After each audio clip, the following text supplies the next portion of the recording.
What is going on, everyone? Welcome back to the Best Bet Show. I feel a little naked right now because of the whole no cool whatever backgrounds, but we had some mess ups with a 3-person template. It is what it is. It is the divisional round for the NFL playoffs. We do have some better games tomorrow. We have 2 potential blowouts today. We'll get into if we think they will be blowouts or not later. As always, my co-host, Austin's Props, and as every third episode, always, Alex Caruso. How are we feeling today, boys? Are we excited for football or what? Austin, we'll start with you. We're firing today, man. It's early. We're here. We're excited. But no, I'm excited. I was telling you, both these 2 games, 10-point spreads, I kind of get the vibe that they're going to stay closer than the spreads indicate. But I know you have a different opinion on one, so I'm sure we'll go back and forth on that. AC, how you doing? Oh, I'm feeling absolutely amazing. You know I love double days more than any human on the planet, NBA, NFL, and now we get playoffs. I mean, it doesn't get better than this. We have 4 days of football left this season. Today, tomorrow, this next Sunday, and the Super Bowl. That's it. Wow. We have 7 games left before the NFL season is over, so just trying to enjoy it as much as we can while we still have it because it's going away soon. I agree. I mean, I wish the games were a little better. I mean, the first wildcard weekend was also blowouts for the most part, which was kind of frustrating. Hopefully in actual blowout spreads, we get some close games. Let's talk about the first game first. Texans Ravens, 4:30 p.m. EST. We have a 9.5-point favorite in the Ravens, who are fresh off the bye week. We have an over-under of 43.5, which is actually moved down from the open at 46. Do we have any thoughts on sides? Obviously, the spread or the total. No money line stupidity unless you're on the dog. I'm going to start. Okay. Yeah. I think the Ravens I think this game's under. I will say I think the Ravens win convincingly. It may be close in the beginning. I think the Ravens might pull away late, or the Ravens start off hot, but it stays kind of close. But they're always up in this game, and I think this game stays under the 43.5. That's kind of where I'd lean. I'd rather not play this huge spread. I'm not going to lay 9.5 in a playoff game, but I do think if you do like the Ravens, you could also probably bet the under, because you have to assume if the game stays under, the Ravens are probably in control with their defense. If it's a shootout, I think the Texans and CJ Stroud can kind of light the fire and keep this game close. So I like the under in the game. I'm not making an official play, but I know guys like their sides and totals. Austin, I know you have a different opinion on the side here, so why don't you get into that? Yeah, I mean, I can get behind the under in this one. I do like that. A lot of my opinion is we're still talking about Lamar Jackson in playoffs. Until I see it, I'm not ready to just give him the benefit of the doubt that he's going to go dog walk over teams. I think this Texans team showed a lot of life last week, and I know it was a different matchup, but like 9.5 is a lot for it, like a playoff game. This Texans team is not a 9.5 point dog, in my opinion. I think this should be around 7.5. So for me, I like the Texans to cover in this one. And I just think they're a team big play. They make plays. They keep it close. And I like CJ Stroud. So I am not ready to give Lamar a 10-point spread yet, personally. Yeah, I'm with you. I think that I'm playing the under in the Texans spread. I think if anyone takes the Ravens spread and the under, I think that is like playing with fire. Right. Yeah. But I think if the under hits, more likely than not, if it's only 44 points, the Texans are going to keep it within 10 points. You know, if they go under 44 total. So I think there's good value there. And I like what AP said just on, I think the Texans are going to keep this close. We haven't seen Lamar perform. The Ravens haven't played in 2 weeks. They're still not getting Mark Andrews back. I think there's a lot of strong sides for the props on the Ravens, but I just think the game is just like 10 points, just a little bit too much. And with the weather today, I think it's also going to be a factor in really pushing the ball downfield, which will keep this game under. I agree too. I also want to say, like, the Texans are playing with house money. There's no pressure on them whatsoever. The pressure's on Lamar, on his, playoff Lamar aura that he has fresh off the bye. This is the year that he's finally, secured that 1 seed. They look legit. Can he finally prove it? The Texans, we all thought they were probably going to lose to the Browns last week. We didn't think they were going to blow them out like they did. Thought it was at least going to be close. They're playing with house money. This is like as far as they get. Next year is probably the year that has a little pressure in the year after that, especially with Stroud being so young. And those teams are dangerous. But I will say I do love Lamar. I'm a pro Lamar guy, I will say myself. So I will hopefully he does what he wants to do in this playoffs.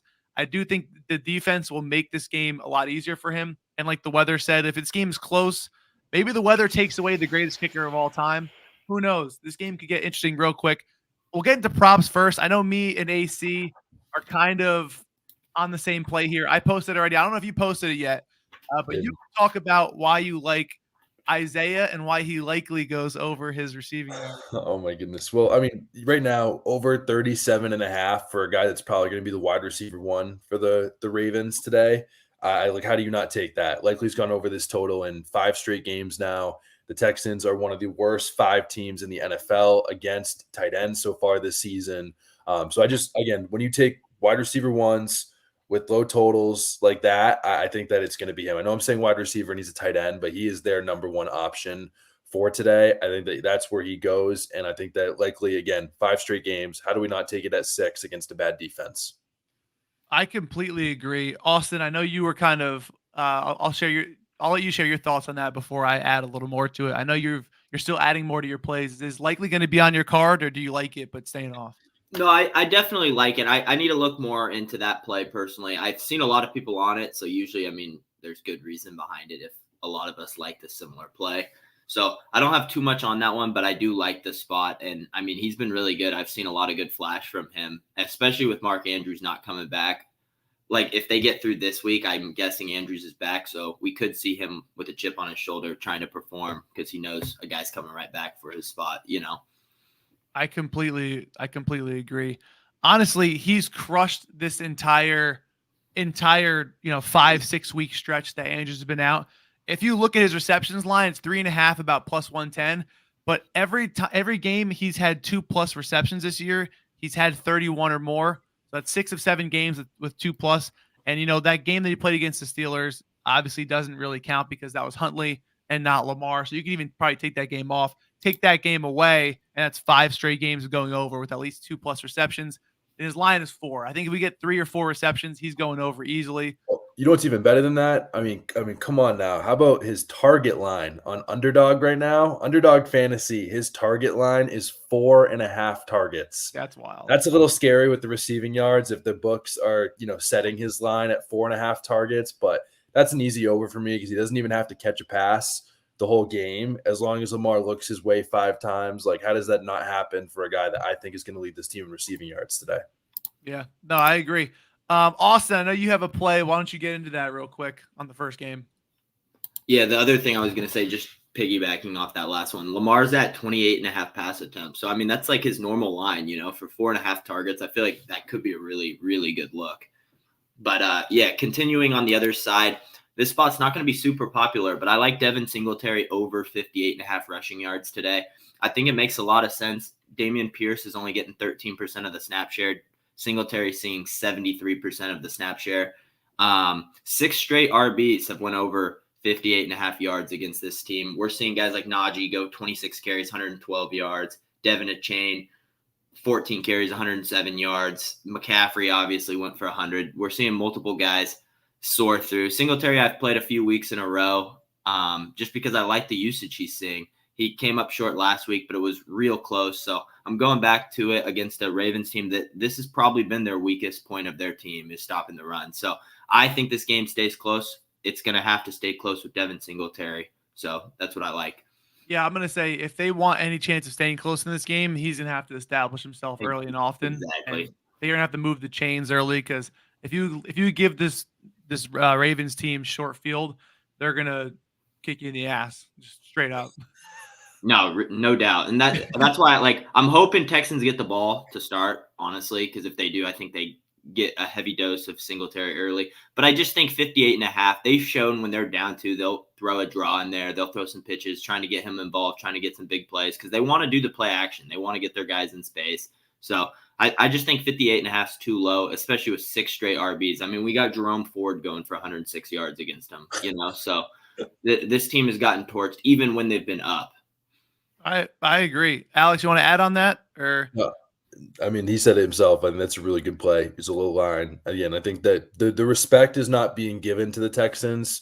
The only thing that is being a little bit over-respected, given some of the weather concerns today, is Nico Collins. I mean, I'm hammering that under on 77.5 receiving yards. The biggest reason is his home road splits. He is a home merchant. When he goes away from home, he doesn't sleep as well. He doesn't warm up as well. It is just not the same. Ravens are allowing just 5.1 yards per pass attempt this year. So under 77.5 yards, rookie quarterback with a big line against a team that has been pretty good against wide receiver ones, even without Marlon Humphrey.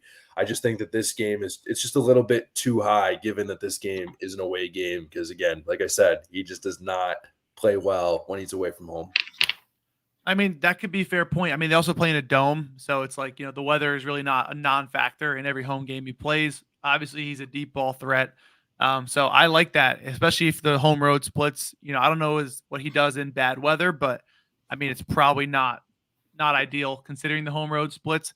So I honestly like that under as well. It's going to be a little sweaty if they're down a lot, but if this game's close, I think you're probably soaring under, because I think both teams are going to try to move the chains on the ground, whether Lamar is running himself or it's Gus Edwards, or same with Singletary. This game is going to play to the under because they're going to want to keep the clock running. The Texans are not going to want this game to, have as many possessions for the Ravens, and that's going to be run the ball, keep the clock going. He's exceeded 80 yards in one career road game. That's it in his career. One time he had 195, and then after that he's been 80 or below in every single road game. That's crazy. Of his 3-year career. That's a very good stat. Yeah, that's wild, actually. So we have our plays there. Well, I know we're going to talk about our first touchdown score in the games that we have.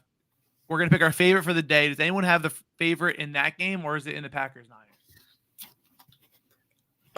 Mine's in the Packers game, personally. Definitely. Mine is as well. Yours as well? Okay, well, let's move on to the Packers game. I know we all have more plays in that game, but we're 12 minutes deep. Let's talk about the Packers and Niners game. Another beautiful 9.5. It's actually a 10-point spread now. We'll just start off the bat, 50.5-point total.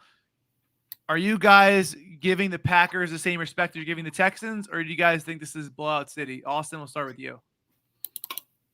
Man, I mean, the Packers sure looked good last week. They really did. But, I mean, some of it you got to take with a grain of salt. It's Dallas in the playoffs. I've never seen them do anything in the playoffs. I'm 24 years old, and I've never seen them get to the semifinals, So, I mean, take that with what you will. But this Packers team did look good last week. The Niners are a different beast. But 10 points, man. Like, playoff games for me, like, I think games typically stay close, especially the later we get. So I like the Packers to cover plus 10. I know a lot of people aren't going to like that. I'm not going to bet it publicly and post it, but I think Packers keep this game close. Yeah, honestly, you can't trust Austin's props with anything that has to do with the Packers, because he went to school with Luke Musgrave, and therefore anytime anything Packers comes up, AP is always on Team Packers -10. that. So don't listen to anything he has to say. My dog, man. More confidence, take the Niners. Packers are the youngest team in the NFL, age-wise, as a whole.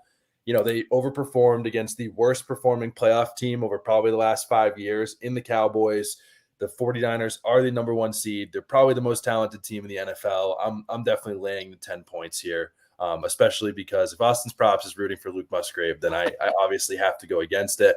I'm going to take the over. I think there's going to be some points scored, and I think that the 49ers are going to be a big reason because of that.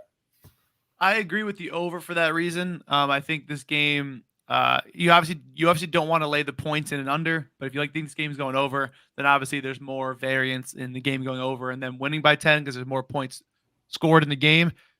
Honestly, like, the dumbest bet you can do in sports is bet the two favorites of -10 as a teaser of -3. But I am so tempted to take both these teams to win by a field goal and just live with it, because I do think it's going to be Niners and Ravens advancing. I don't know if I could lay the 10 points, but I do like the over. I think Jordan Love and this offense is pretty much just feeling themselves right now. I don't think they're going to establish the run game as much as they did against the Cowboys, but I do think they have some success in the passing game. I don't know where that's going to be. I always struggle with Packers receivers and where the ball goes, but Jordan Love yards line is a little low for good game script. I don't know what your guys' thoughts on props in this game. I'll start with mine. It's Aaron Jones over 16.5 receiving yards. And this is not a hit rate play. He has not faced good targets for running back receiving yards this entire season. In 4 of the games he's played the 4th worst targets. He's only played one team in the top 10 targets for him, and that was the Bears, which are the best target, and he soared twice.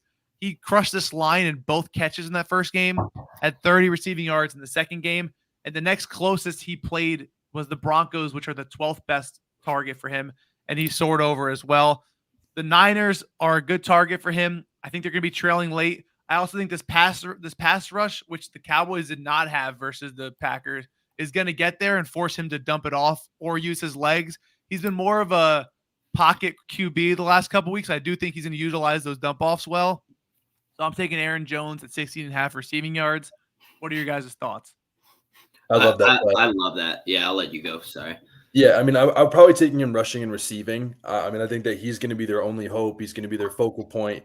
You know, he has 21 or more touches now in 4 straight games, and his rush receiving yards line right now, I think, is right at around 100 yards, and he's had at least 130 total yards in 4 straight games. I know, obviously, game script can dictate that a little bit, and if this game is down like I expect it to, then I think receiving yards might be the play, but 89 rush and receiving yards right now when he's put up 130 in 4 straight games, and he is their biggest hope for the Packers winning today. You know, I think it's just a little bit too low of a line for me not to lay. I'm probably playing rush receiving, but I like any Aaron Jones line except rush attempts. Yeah, likewise. I'm right there with you. I think receiving is super nice. Obviously, one play covers it, but I also kind of like the rush and receive aspect just because I think if they're going to keep this game close, Aaron Jones is going to have a heavy dose. There's no way this game stays close with him doing nothing, in my opinion. You know what I mean? Especially out of the Packers players, I feel like he's the one guy that's guaranteed touches. I completely agree. You know what I mean? A lot of their skill position guys, Dontravian Wicks, Jaden Reed, Watson, like Musgrave, they have so many guys, Tucker Kraft. So it's like I'd rather bet on the guy that I know is touching the rock. Yeah, I mean, this offense is going to live and die through him. So that's why I'm on it. What are your guys' else's props in this game? I know Austin talked about possibly a tight end play here. Yeah, looking at the other side, I think George Kittle's a must play today. 6 of 7 home games, he's covered this line. It's 51.5 yards for George Kittle. Guy just dogs the Packers in his career. He hasn't played them in a couple years, but the dude just covers lines. It's playoff football. Not a ton of like numbers to back it up. I know they're average against the tight end. For me, it's George Kittle in the playoffs, 51.5. I've seen him cover this line all season at home. I'm riding with the hot hand. I like that a lot. I don't have any specific 49ers plays yet. I haven't got to do full research on that side of the ball. It scares me a little bit because there's just so many different weapons. Anyone could pop off any given day. But I like what Austin said about George Kittle, but I just don't have enough information yet to give a good play. I like it. I had a Debo prophecy play, so on Twitter. I don't know if you guys saw. I'm just the messenger. You guys can peep that out. But I do think the Niners move the ball very well, and I think Kittle can be in a smash spot. I like that play. The Niners are a team that, for me, I've struggled with picking who they're going to go to. If I like Ayuk, Debo goes off. If I like Debo, Ayuk goes off.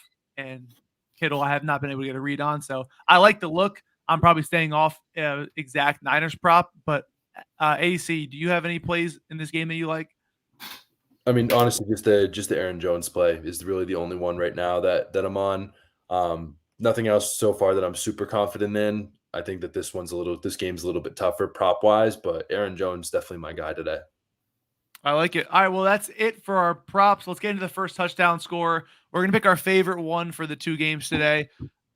The rule usually is plus 1,000. We're in the playoffs. I'm not picking McCaffrey, but this is plus 800, and I already have the prophecy play about it, so I'm going to post it again. Deebo Samuel, plus 800 on FanDuel. I'm taking it. I think the value with CMC obviously is just not there. The Niners team total touchdowns is 3.5. I think they're scoring first. I think they can get kind of cheeky in the playoffs with a little, Debo rush that when all eyes are on CMC, or he can catch a pass for himself. So I like Debo because I think he just has the better chance of the rush or the receiving. It's hard for me to get an exact wide receiver in that game. So I'm on Debo for plus 800. I like that a lot. Yeah, I'll go to the other side. I'll go Romeo Doubs plus 1,700. Playoff Doubs. The guy was clearly there. He's a playmaker. I like the player. I think he's a good player, and I think he's a guy that can find space. He puts himself in good positions in zones to get open. I think plus 1,700, I'll take a shot at it. I agree. I think for me, I'm going really big long shot in this game because he's going to see about 50% of the routes for the game for the 49ers, and I think they're going to score first. I have to go with Jawan Jennings on DraftKings right now. He's plus 2,800. You could probably get better value on another book.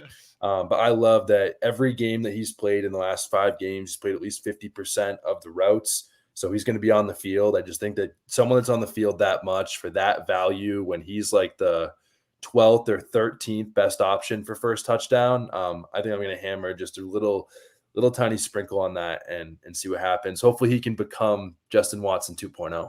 He's plus 3,000. Is this another free square from Mr. Crusoe?